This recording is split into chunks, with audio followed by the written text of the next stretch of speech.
Hi all, this is Once and Future Gamer, and welcome to another Pokemon Challenge. Last time was an absolutely brutal endgame as I took on Pokemon Fire Red with a single Cleffa. Today though, we stay in Kanto and head to Gen 1 as we ask the question of if I can beat Pokemon Yellow using just a single Doduo. How good is Doduo? Well, in Gen 1 we have a 275 base stat total, which is the same as Slowpoke, Grimer, Ghastly and Voltorb. 85 in attack and 75 in speed is pretty good. Everything else is pretty meh though, stat-wise. We're normal flying, so we're weak to rock, electric and ice. We're immune to ground and ghost, plus we resist bug and grass.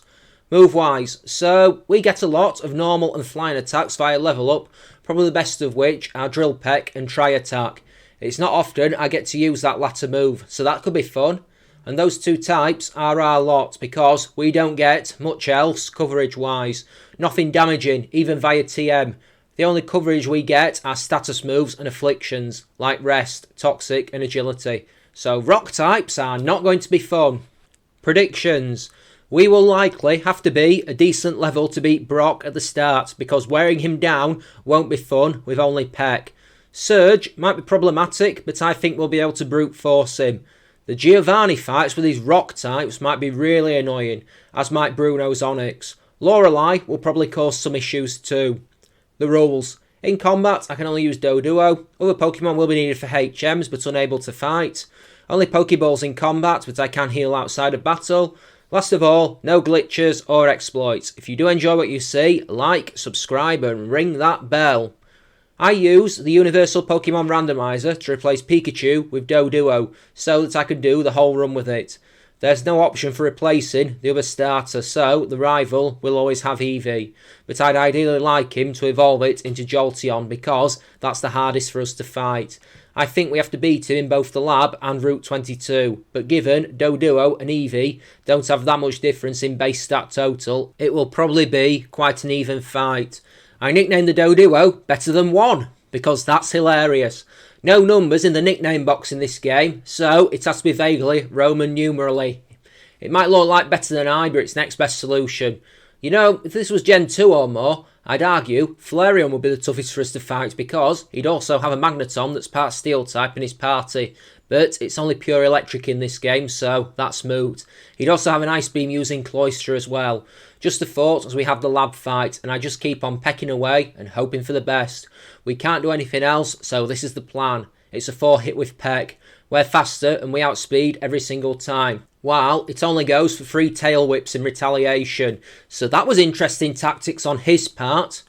I do some training while I go get Oak's parcel because the first really major test of the game is Brock. And although he doesn't have any super effective moves versus us, we are going to have to try and beat his rock types with just Peck. So that's not going to be pleasant. So as a result, I need raw power on my side. After grinding a bit, I go tackle the Route 22 rival fight as we're building up in levels and I need to do this sooner rather than later. Spearow is out first and we show we're the superior normal flying type by 2-hitting it with Peck. Take that! Eevee is next and it is a 3-hit with Peck, though it does mess around with our stats using Sand Attack and Tail Whip as well as landing a tackle, but we soon down it despite missing 1 Peck. I fight my way to Pewter City, and I mean I do fight a lot of stuff because Brock is going to be brutal, I can tell. Part of me considers getting to level 20 to learn Growl, just to wait out the Onix's Bide move, but that might be a bit excessive. I'm going to try it at a lower level first. I make my try at level 18 after excessive grinding, and I'm actually surprised by how well the whole thing goes. Geodude does do decent damage to us with a flurry of tackle attacks, but we can 4-hit it with Peck after the first hit we land is a highly fortunate crit. So I'll take those all day long. Crits were based on speed in Gen 1. Unfortunately, we don't get that lucky again as we whittle down the Geodude. Onix is a different matter. We never get a crit throughout this round, so it takes a long time to wear it down. And it does do massive damage to us with a Bide attack because we just have no way of stalling it out. We have to keep pecking and pecking over and over, and when it unleashes energy, I'm terrified of an instant kill, but Doduo survives it. Another time when I'm worried about being defeated is when it stun locks us with bind, but we survive, and at the end of the fight, when we're weak, it only goes to screechers, as we can peck it down at a time when I actually wouldn't mind it going for bind again either.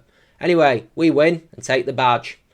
Next step is Mount Moon. I do some exploring and find all the items, fight all the trainers as my two-headed ostrich strives for dominance. There's some potentially rough opponents in here, like the Geodude and the opponents who use electric types, but nothing major. And at the end, I take a fossil. Any questions? Any at all? In Cerulean City, it's a choice between Misty and the rival, and I figure I'll plump for the rival first, just to see how we match up. I think we might struggle with strong water types at the moment. Anyway, versus the rival, it is a story of failure on his part. We face off with Spearow. We two hit it with Peck, it goes for Leer and fails miserably. We two hit Sandshrew while it counters with a scratch. At least it wasn't Sand Attack, so that's something. Rattata is a one hit with Peck before we fight Eevee. It survives Peck, fails with Growl, and then a crit Peck, which probably wasn't necessary, takes it out. That was simple enough. At level 27, I decide to go and pick a fight with Misty, just to see how we do. We've got all the trainers en route to Bill if we struggle, so we might as well. We might actually outspeed Starmie on this effort, possibly anyway. Staryu is a two-hit with Peck when we begin the fight, striking us with a surprisingly effective water gun. That's somewhat worrying, I must say. Next out is her Starmie, and I was wrong, we don't outspeed, but it only ever goes for tackle attacks, which we do shrug off quite well. That's fortunate. She hits us a bunch of times, but we also peck her a bunch more times in retaliation, culminating the fight in a crit peck, which wipes her out for the win. Get in! Next major fight, after much travelling, is the SSN rival fight, and he doesn't actually level up that much between this fight and the previous one, so we should be good. Now, I am levelling hard because I want to get Tri-Attack before the Electric Gym, but we do get another decent move in the interim in Drill Peck. And with that move, we duly sweep through his team with very little issue, as Spearow, Rattata, Sandshrew and Eevee are all murdered by the spinning beaks of Better Than One. That might be a bad choice of words where the Rattata is concerned. Oh well. The Electric Gym is next, and given that our best attacks are resisted, I toy with using the Body Slam TM to mess with Surge. Since we don't get Tri-Attack until level 40, this seems a better option. So yeah, that's the route I go down. I replace Fury Attack. It might seem a bit weird when I have Growl in my moveset, but this is a token of the esteem that I hold Fury Attack in. Absolutely none. At least the electric door puzzle in Surge's gym isn't too obnoxious as I head in to take him on. When we face his monster Raichu, Body Slam proves a good decision as we one-hit it for a swift victory before it gets the chance to electrocute us. While we go through Rock Tunnel, here is some trivia about Doduo, sourced from Bulbapedia. In the beta, for Red and Blue, it was known as Dodo. The Pokédex states that Doduo can run at 60 miles per hour, while Dodrio can only run at nearly 40 miles per hour. Despite this, Dodrio actually has a higher base speed. Despite the fact that it has almost non-existent wings, it has been able to learn flight in every single generation it has been present in. The anime kind of covered this with its ability to jump really, really high in the Violet City gym with Faulkner's Dodrio. It also made its anime debut in the same episode as the English dub debut of Ash Ketchum's Tauros, since they couldn't broadcast a dubbed episode of the one where he caught them in the Safari Zone. There were issues, shall we say. In Lavender Town, I slip into Pokemon Tower to fight the rival, because I might as well while I'm here. It will be the hardest time to fight him, since I'll have even more levels when I come back with the Sylph Scope. Once again, I tear through his entire team with the same move. Fearow, we down it with Drill Peck. Shelder, crit Drill Peck. Vulpix, Drill Peck. Sandshrew, you've guessed it, Drill Peck. Eevee, yeah, that was Drill Peck too. So yeah, let's move on. When I enter Celadon City, I decide to hit the grass gym next because I can't see Erica giving us any sort of trouble. Mind you, I can't see any of them doing so up until Giovanni's gym, and even then only because he has a few rock types. Anyway, Erica. If Surge had the capacity to be tricky, I think there's a very real chance we might just straight up murder our way through this gym with Drill Peck. And you know what? I'm right. That's all it takes. I click Drill Peck on her Tangler, on her Weeping Bell, and on her Gloom, and we rip straight through her team, one-shotting each of them. Now, let's go do the Rocket Hideout. It takes me a bit of time to get to Giovanni, and he'll probably be a bit of an obstacle, but since we should be double his level, then it's not likely going to be one we can't weather. When we go out to face him, he begins with Onyx, and I choose to hurl a tri-attack at it, for about 2/3 of its health. I went for tri-attack because I figure we're not one-hitting it, and I wanted to go for the status affliction. It hits Rock Throw, we down it with another tri-attack. Rhyhorn is a one-hit crit with tri-attack before we face off with Persian, and it's a one-hit with Drill Peck. That was simple then. Let's head for the next bit of the game. After clearing out Pokemon Tower, I enter Sylph, and while I'm fighting through, let's talk about what's ongoing on the channel. With the week just gone, I got my new capture card, and so managed to release episodes 3, 4 and 5 of my playthrough of Pokemon Violet. Still getting to grips with some of the sound settings of a new device, but it could be worse just about. I'm really loving that game so far. I know there's been some knocks of it, but I'm not having an issue. I mean, my own tech is a little hit and miss with recording it until I find that sweet spot, but I reckon I'll get there eventually. My issue with these is always trying to find a settled team when I'm wandering around. I'll think I have what I want and then I'll see something new and exciting and it catches my eye and then I have to try and catch it. I'm rambling. I'm getting there, that's the point. There's also been other episodes this week with the finale of the Fable Anniversary playthrough. We had part 16 of the Resident Evil Revelations 2 playthrough, which was the last episode of the story. There's only DLC remaining of that, as well as episode 6 of the Skyward Sword playthrough, which was the culmination of the Forest Temple. Ticking along nicely there then. Let's talk about the challenges. Next week is a return for the first time in a few weeks to Pokemon Emerald, as I see if I can beat it with a Makihita and a Machop combination. A fun idea that was suggested via comment. If you have any ideas for future challenges, drop them in the comment section down below, or follow the links in the description for my Twitter or my Discord. And on that subject, the week after is undecided. It might end up being Fire Red with a single Phanpy, but there is a video scheduled for Christmas Eve, which would be Pokemon Silver with a single Stantler, and also there is one scheduled for New Year's Eve. Now, I have absolutely no sort of idea what might be cool or thematic for New Year's Eve, so if you have any ideas then shout them out and fast. I'm aiming for a video challenge that will be fun to watch when someone is hungover on New Year's Day. As it stands too, the 75th challenge is due in February, so if you have any ideas for that, then I'd be open to hearing them. Challenge 25 was Regigigas, 50 was Archeops, so I need something special or unique, I guess. As always too, if you want to support the channel, there's a link to my Patreon in the description. But if you can't, then the fact that you're here and watching is enough for me. Views, likes, comments, subscriptions, it's all good for the YouTube algorithm. After much fighting, I get to the rival battle, and traditionally, this is where he gets really hard.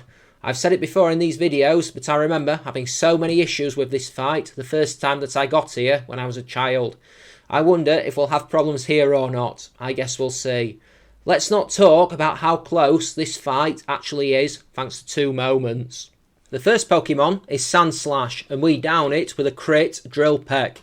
I feel like that crit was massive there, because we all know what the Sand Demon likes to do. Ninetales hits Quick Attack, but goes down to Drill Peck.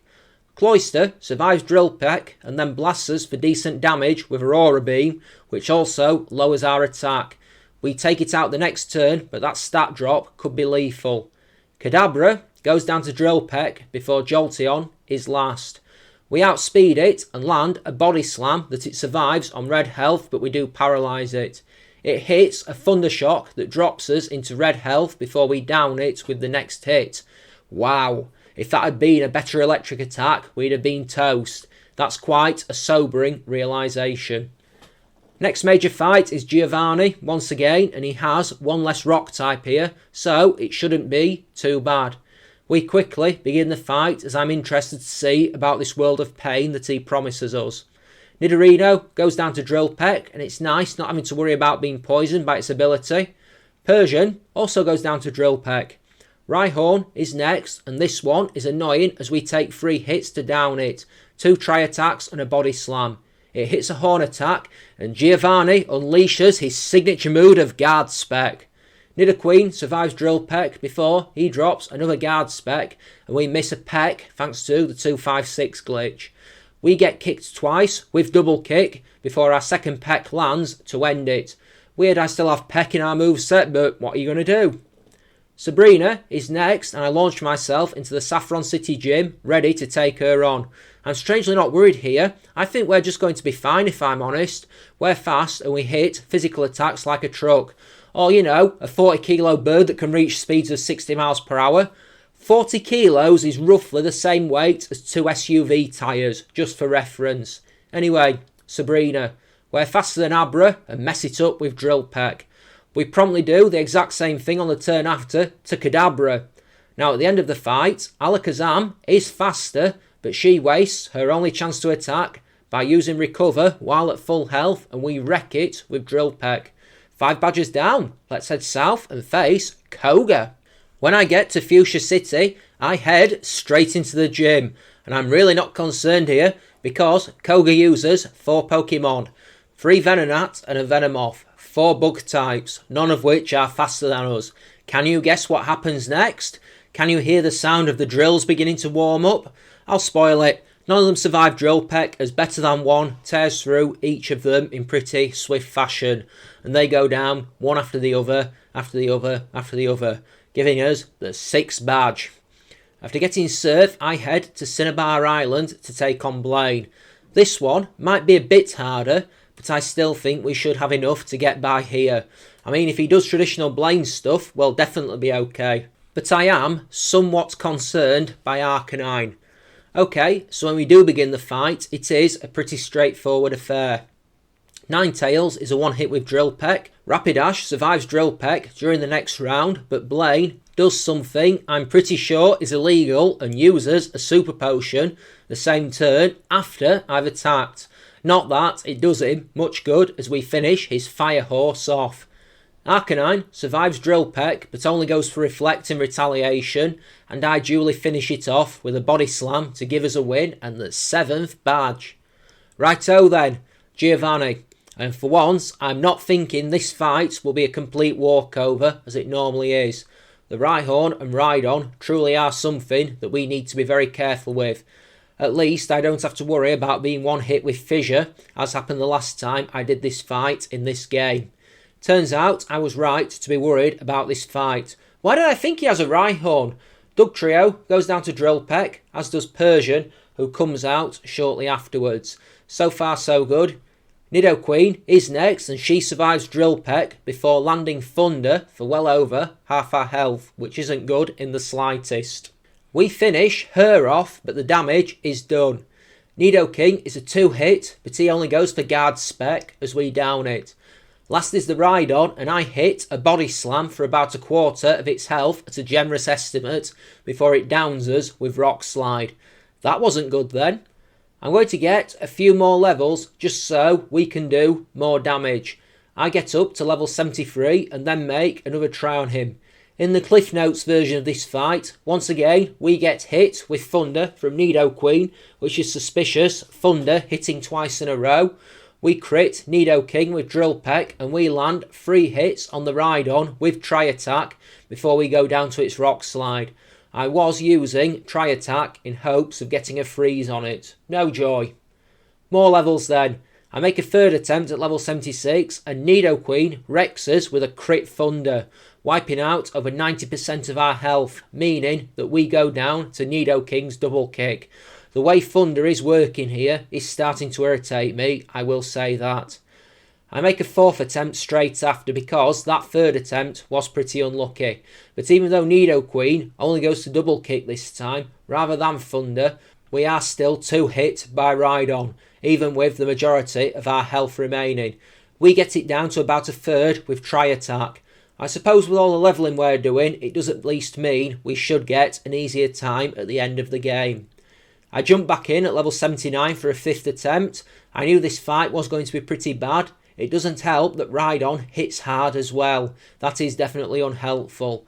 Once again, we get blasted by thunder from Nidoqueen because apparently that move is incapable of missing in this fight.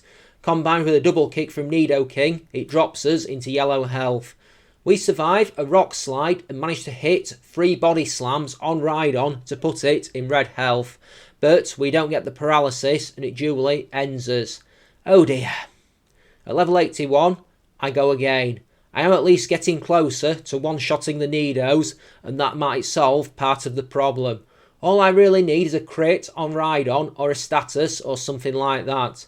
Anyway, this round, a lot of stuff goes my way. A ridiculous amount of it, if I'm honest. Dugtrio and Persian are one-hit knockouts with Drill Peck, as they have been for the entirety of these efforts. I go for Body Slam on Nidoqueen, and we one-hit it, which is massive. Nidoking is also a one-hit with Body Slam before we face our nemesis, the Rhydon.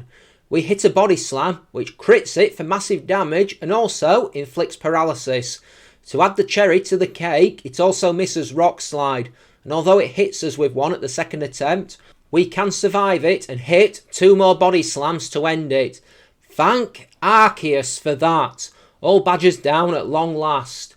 We have a rival fight next, but at least he doesn't have a Rhydon in this game. It feels a long time since we're here at the start, I will say. Compared to Giovanni, this fight is quite literally a piece of cake, as we body slam the Sandslash down with a single hit. Always good to see that go down quickly. Execute goes down to Drill Peck. Ninetales is a single hit with Body Slam, so that is half his team down. Cloyster goes down to a crit Body Slam, and I think that was important because I don't think we one-hit it without the crit. Kadabra is a one-hit with Body Slam before Jolteon is last, and we duly do the exact same thing to that as we have all fight. We end it with a single Body Slam. After rushing through Victory Road, I stand in the Indigo Plateau at level 84, and here are our stats. Attack and speed are awesome, they're well better than what we normally get. Defense isn't too bad, I suppose. The special is bad in comparison, but I've definitely used worse. I think we'll be fine, but take your guesses on if you think I can do it at this level or not. Now, Ice Trainer Lorelei is first, and this could be worrying because we're weak to ice. But all we can do is try and knock her Pokemon out before they knock us out. And with strategy like that, how can we possibly lose? Dugong is a one-hit with Body Slam. Massive relief, that thing is tanky. Cloyster survives Body Slam and hits an Ice Beam, which does decent damage before we finish it off at the second attempt. Slowbro narrowly survives our Tri-Attack and goes for Amnesia before we finish it off with Peck. Jinx is a one-hit with Drill Peck before Lapras is last and we crit with our Body Slam to one-hit it and give us that smooth win. Bruno is next, and he does have those Onyx, which could be trouble. Sure, they're defensively good, but at least they're not going to hit us as hard as Giovanni's Rhydon did. So that's something to be relieved about, I guess. His first Onyx is a swift win as we crit our Body Slam, paralysing it on the spot. Even better, it fails with Screech, and we finish it off with Tri-Attack. Hitmonchan is a one-hit with Drill Peck before Hitmonlee comes out to try and do better. Spoiler, it doesn't. We Drill Peck it down. Onyx number 2 gets paralysed with Body Slam, then tries to hit us with Earthquake for reasons best known to the game's AI.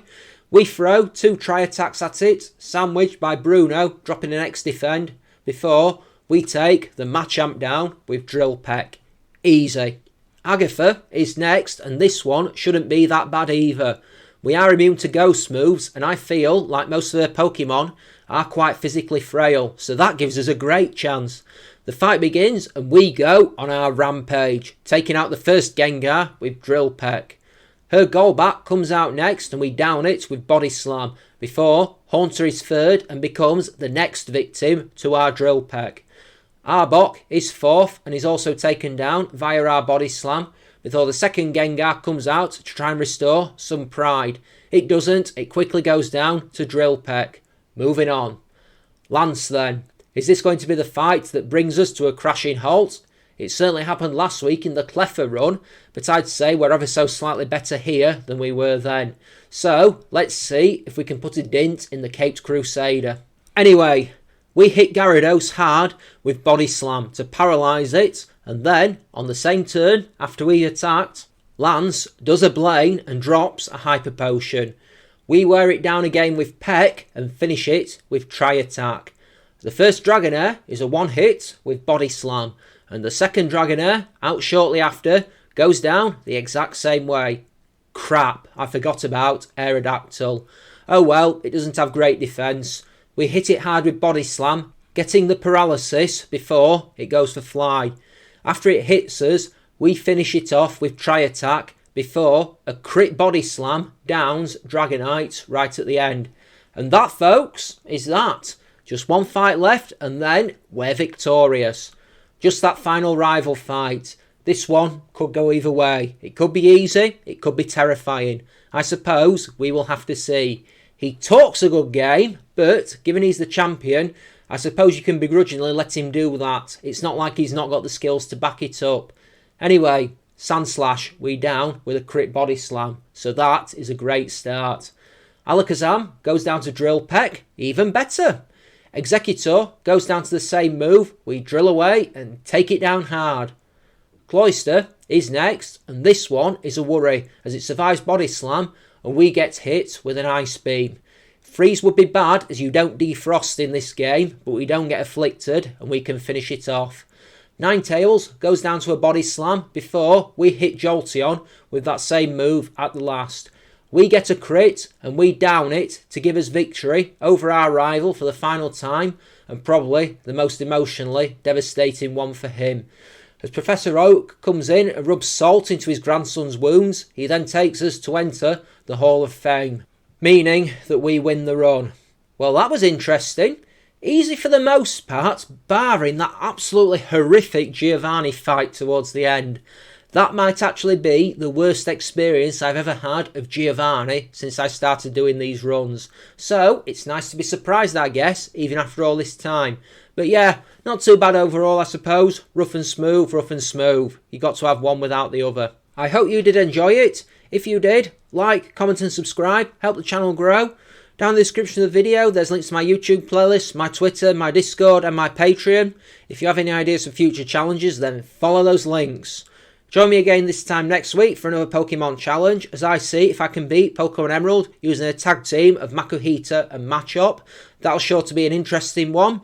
I did do a challenge with Makuhita before, once upon a time, but this one here has extra spice, so we will have to see.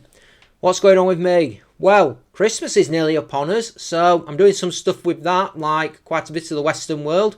It's an expensive time of year, or it has the potential to be, given that cost of living crisis we find ourselves unwantedly living through. But hey, on the plus side, 2023 is nearly upon us, and it's a time to see what a new year has to offer as we lurch into the unknown.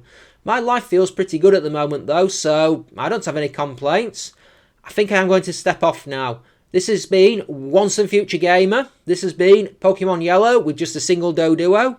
Take care, folks. Have a great day, and I will see you next time. Bye-bye now. So long.